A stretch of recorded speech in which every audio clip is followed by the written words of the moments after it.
Human behaviour and personality development, मानव वृद्धि एवं व्यक्तित्व विकास।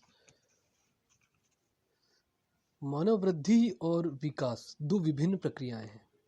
वृद्धि और विकास की प्रक्रियाओं में कोई सहसंबंध नहीं है। मानव क्या है, इसका उत्तर भिन्न भिन्न अनुशासनों में भिन्न भिन्न रूप से दिया गया है।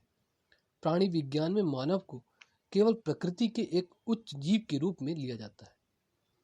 कारण स्पष्ट है कि वह यह कि प्राणी विज्ञान में संसार के समस्त जीवों के केवल जीव चक्र का तुलनात्मक अध्ययन किया जाता है।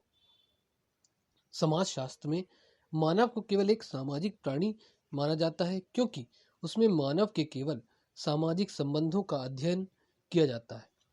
धर्म और आध्यात्मिक दर्शनों में मनुष्य को शरीर, मन और आत्मा का योग माना जाता है और उसे ईश्वर की सर्वश्रेष्ठ कृति माना जाता है, क्योंकि वह विवेकशील है। वर्तमान मनोविज्ञान में मनुष्य का अध्ययन एक मनोशारीरिक एवं सामाजिक प्राणी के रूप में किया जाता है और उसके शारीरिक, मानसिक एवं सामाजिक तीनों पक्षों का अध्ययन किया जाता है। शारीरिक पक्ष में उसकी शारीरिक अभिवृद्धि एवं विकास का अध्ययन किया जाता है। मानसिक पक्ष में उसके मानसिक विकास, बुद्धि एवं मानसिक क्षमताओं का अध्ययन किया जाता है। और सामाजिक पक्ष में उसकी सामाजिकता, समायोजन क्षमता और सामाजिक व्यवहार और व्यक्तित्व का अध्ययन किया जाता है। यह तो था परिचय मानव वृद्धि का, अर्थात ह्यूमन डेवलपमेंट का। अब हम आगे उद्देश्य के बारे में जानेंगे कि क्या उद्देश्य होता है मानव वृद्धि का। जैसे कि इसका मुख्य उद्देश्य मानव अभिवृद्धि एवं विकास अध्ययन किया जाना है, और इसका इकाई को जो है पढ़ने के बाद हम बहुत सारी चीज़ों को जान सकेंगे, जैसे वृद्धि एवं विकास की प्रकृति एवं सिद्धांत के बारे में, मानव विकास का अर्थ एवं परिभाषा के बारे में, मानव विकास के आयामों के बारे में और विकासात्मक कार्यों के बारे में। तो सबसे पहले हम जानते हैं वृद्धि का अर्थ, जो कि हम कह सकते हैं यह जो है मुख्य बिंदु इसका है वृद्धि एवं विकास की प्रकृति एवं सिद्धांत के अंतर्गत। वृद्धि का अर्थ शरीर के संपूर्ण आकार व शरीर के प्रत्येक भाग के बढ़ने में जो शारीरिक बदलाव परिलक्षित होते हैं, अर्थात केंद्रित होते हैं, वह वृद्धि है। यह कोशिकाओं के आकार की बढ़त का प्रतिफल है। विकास कोशिकाओं के जुड़ाव और चरित्र में होने वाले बदलाव को दर्शाता है। एक बच्चा शरीर से बड़ा हो सकता है लेकिन विकसित नहीं हो सकता। इस प्रकार हम कह सकते हैं कि वृद्धि पूर्णतः शारीरिक होती है। शरीर के होने वाले बदलाव जो कि बढ़त के साथ होते हैं और संपूर्ण शरीर के आकार व प्रकार को प्रभावित करते हैं। यह प्रभाव कुछ गुणों द्वारा परिलक्षित होते रहते हैं। सामान्यतः मानव के शरीर के विभिन्न भागों और कार्य करने योग्य भागों की वृद्धि को ही वृद्धि कहा जाता है। शारीरिक वृद्धि हमारे व्यवहार और विभिन्नताओं को प्रभावित करता है। इस प्रकार कहा जा सकता है कि शरीर के आकार में बदलाव और वजन वृद्धि की वृद्धि कहलाती है। अब हम दूसरे पॉइंट पे आते हैं, जिसे हम कहते हैं वृद्धि की परिभाषा, और उसके बारे में जानते हैं। तो सबसे पहले जो है हर्बर्ट स्टीवेंसन ने कहा है कि शारीरिक वृद्धि इस तरह है कि जैसे कि वृहद और भारी, अर्थात ऐसी बहुत बड़ी दिखती है हमें, और भारी मतलब वजन बढ़ रहा हो। तो एवी मैरियडेस ने कहा है कि वृद्धि और विकास का प्रथम साक्ष्य संख्या नंबर है, अर्थात संख्या बढ़ना, अर्थात किसी व्यक्ति की उम्र डेली 1 दिन बढ़ी, 2 दिन बढ़ी, 3 साल, 4 साल, 5 साल, ऐसा। वो कोशिकाओं के जुड़ने से मानव का जन्म होता है। तीसरा साक्ष्य है मानव हड्डियों में परिवर्तन। चौथा साक्ष्य है हृदय और पसलियों में परिवर्तन, और पांचवा साक्ष्य है शरीर का आपसी परिवर्तन के साथ भिन्नता, जैसे कि सर पैरों से छोटा ही रहता है। इस प्रकार वृद्धि और विकास के 5 साक्ष्य हैं। 5 साक्ष्य हैं, जैसे पहला है आकार, दूसरा है नंबर संख्या, तीसरा है किस्म, चौथा है पद और पांचवा है संबंधित या संबंध परिवर्तन। अब एक तीसरे वैज्ञानिक हैं जो फ्रैंक, उनने कहा कि शरीर के विशेष भाग में विशेष परिवर्तन ही वृद्धि है। फ्रैंक के शब्दों में अभिवृद्धि से तात्पर्य कोशिकाओं में होने वाली वृद्धि से होता है, जैसे लंबाई और भार में वृद्धि, जबकि विकास से तात्पर्य प्राणी में होने वाले संपूर्ण परिवर्तनों से होता है। अब हम वृद्धि की कुछ विशेषताओं के बारे में जान लेते हैं। जैसे वृद्धि की कुछ मुख्य विशेषताएं हैं कि वृद्धि, एक तो सबसे पहले वृद्धि मात्रात्मक होती है। दूसरा, वृद्धि निरंतर नहीं होती है, रुक रुक कर होती है। तीसरा है वृद्धि सबके लिए सामान्य होती है। चौथा है वृद्धि आंतरिक होती है। पांचवा है वृद्धि जननांग अंडाणुओं के कारण होती है। छठवां, वृद्धि बाल्यावस्था में तीव्र होती है, फिर धीरे धीरे बढ़ती है। स्वास्थ्य और भोजन अर्थात धीरे धीरे घटती जाती है। जैसे एक बालक की, जो 15 साल का बालक है, उसकी ज़्यादा होगी, उसके बाद जो है वृद्धि धीरे हो जाती है। स्वास्थ्य व भोजन मानसिक वृद्धि को प्रभावित करते हैं। शारीरिक व मानसिक वृद्धि अंतः संबंधित होती है। महिलाओं की वृद्धि पुरुष वृद्धि से तीव्र होती है। जब लंबाई बढ़ती है तब वजन घटता है। वृद्धि आनुवंशिकता और पर्यावरण की अंतः प्रक्रिया है। और अंतिम है 12वां, शारीरिक वृद्धि को आसानी से देखा जा सकता है। यह सभी बायोलॉजिकल फैक्टर चल रहे हैं। वृद्धि की कुछ सामान्य प्रकृति होती है, यह भी एक अलग बिंदु है। तो जो वृद्धि की सामान्य प्रकृति, शरीर का प्रत्येक अंग एक सामान्य कोशिकाओं से प्रारंभ होता है और पोषित होकर रूपांतरित होते हुए यह एक विशेष वर्ग का विशिष्ट व्यक्ति के रूप में बढ़ता है। जन्म के पश्चात जो भी शारीरिक बढ़त होती है वह कोशिकाओं के बढ़ने का ही परिणाम है। एक बच्चे के शरीर की कोशिकाएं उतनी ही महत्वपूर्ण होती है जितनी कि एक परिपक्व मनुष्य की। अर्थात कोशिकाएं एक मनुष्य के शरीर के लिए मूलभूत व प्राथमिक है। भले ही मनुष्य अपनी उम्र की किसी भी अवस्था में हो, वह बच्चा हो, परिपक्व व्यक्ति, महिला हो या पुरुष, कोशिकाएं ही शरीर की प्राथमिक है। वृद्धि किसी भी व्यक्ति की कोशिकाओं के बढ़ने का ही परिणाम है। शरीर का कोई भी अंग हमेशा नहीं बढ़ता और ना ही वृद्धि का पैमाना तय होता है, लेकिन वृद्धि व्यक्ति विशेष के विशेष गुण, विशेष वर्ग जो वह पैतृक रूप से हासिल करता है, जो कि प्रत्येक के लिए भिन्न होते हैं, उसी के अनुसार बढ़ता है और तभी रुक जाता है। वृद्धि की गति, परिणाम या दिशा को बदलना संभव नहीं होता, लेकिन भोजन व बाहरी परिस्थितियों द्वारा परिवर्तन किया जा सकता है, लेकिन वह भी एक सीमित तौर पर ही संभव है। प्रत्येक वर्ग विशेष व्यक्ति के अंगों की वृद्धि उस वर्ग की देन पर अधिक निर्भर करती है। उस वर्ग विशेष का निर्धारित आकार, निर्धारित समय और निर्धारित जीवन के अनुसार उसके अंगों की वृद्धि होती है।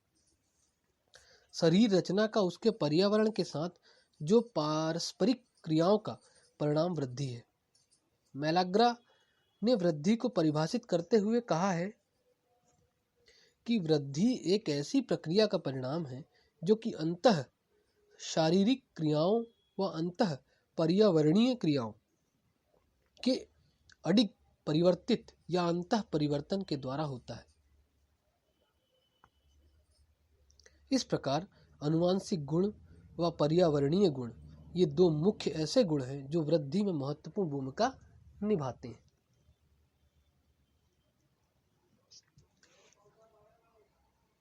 अब अगली जो बिंदु जिस पर चर्चा, जैसे कि वृद्धि एक निरंतर व क्रमिक प्रक्रिया है। अर्थात किसी व्यक्ति की वृद्धि अचानक नहीं होती, लेकिन इसका यह भी अर्थ नहीं है कि वृद्धि विशेष आकार निर्धारित होती है और पूरा जीवन बढ़ती रहती है।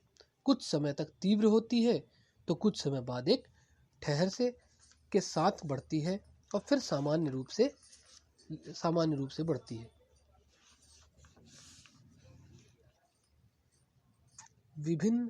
अगला बिंदु है विभिन्न शारीरिक गुण वाले भिन्न गुण के साथ बढ़ते हैं और वे गुण तो उन्हें पैतृक व पर्यावरणीय रूप से प्राप्त होते हैं। इसके बाद जीवन के प्रारंभिक वर्षों में वृद्धि काफी तेजी से होती है। बचपन अवस्था में वृद्धि की गति जीवन की अन्य अवस्थाओं से अधिक गतिशील होती है।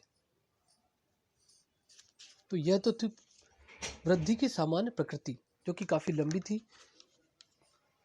ये लगभग 11 पॉइंट में थी।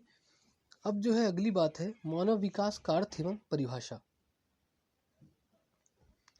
मानव विकास का अर्थ सामान्यतः मानव अभिवृद्धि एवं मानव विकास को एक ही अर्थ में लिया जाता है, परंतु इन दोनों में थोड़ा अंतर होता है। मानव अभिवृद्धि से तात्पर्य उसके शरीर के बाह्य एवं आंतरिक अंगों से होने वाली वृद्धि से होता है और उनके आकार, भार व कार्य क्षमता में होने वाली वृद्धि से होता है। और मानव विकास से तात्पर्य उसकी अभिवृद्धि के साथ साथ उसके शारीरिक एवं मानसिक व्यवहार में होने वाले परिवर्तनों से होता है। हम जानते हैं कि मनुष्य की अभिवृद्धि परिपक्वता प्राप्त करने के बाद रुक जाती है, परंतु उसके शारीरिक एवं मानसिक व्यवहार में निरंतर परिवर्तन होता रहता है। तब कहना न होगा कि मानव विकास एक निरंतर चलने वाली प्रक्रिया है और जन्म से मृत्यु तक चलने वाली प्रक्रिया है। इसी के अंतर्गत अगला जो बिंदु है, मुख्य रूप से देखते हैं मानव विकास की कुछ परिभाषाएं हैं। जैसे कि हरलॉग ने मानव विकास को थोड़े और अधिक स्पष्ट रूप से परिभाषित किया है। जैसे उन्होंने कहा है कि विकास अभिवृद्धि तक सीमित नहीं है,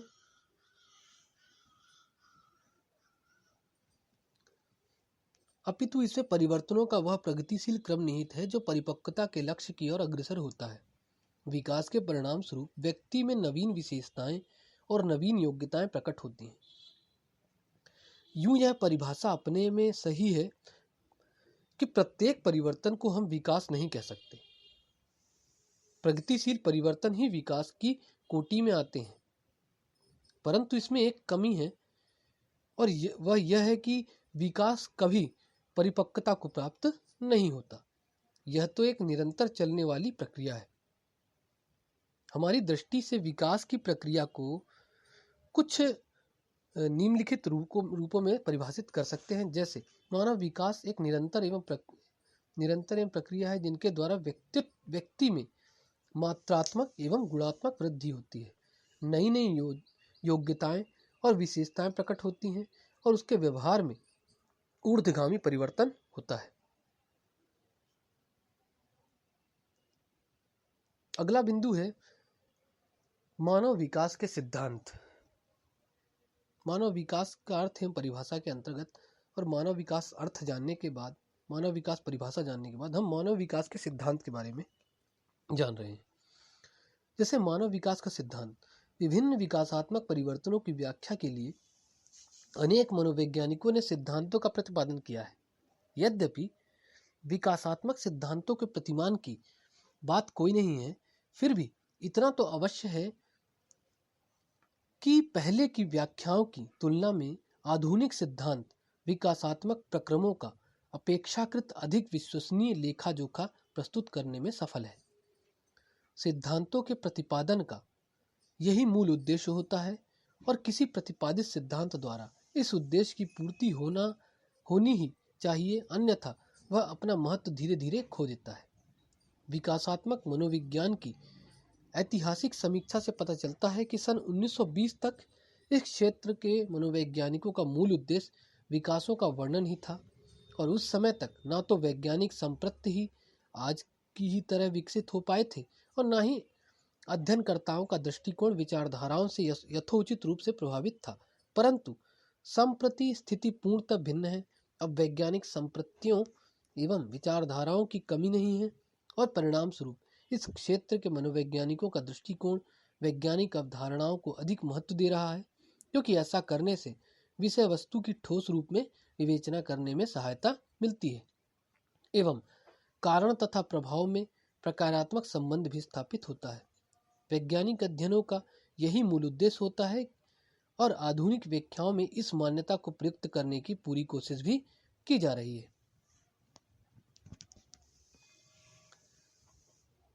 एक बात साफ तौर पर समझ लेनी चाहिए कि अभी तक कोई भी ऐसा एक अकेला सिद्धांत उपलब्ध नहीं है जो विकास के हर पहलू की विधिवत व्याख्या कर सके। वैसे ऐसे किसी सिद्धांत का प्रतिपादन भी संभव नहीं है। विकास के आयाम होते हैं और हर आयाम की अपनी अपनी विशेषताएं होती हैं। अतः किसी एक सिद्धांत की परिधि में सारी बातों को समाविष्ट करना संभव नहीं होता। वैसे तो विकासात्मक प्रक्रम की व्याख्या के लिए अनेक सिद्धांतों का प्रतिपादन किया गया है, परंतु यहाँ पर कुछ प्रमुख सिद्धांतों का उल्लेख हम आगे करेंगे। जैसे कि फ्रायड का मनोविश्लेषणात्मक सिद्धांत और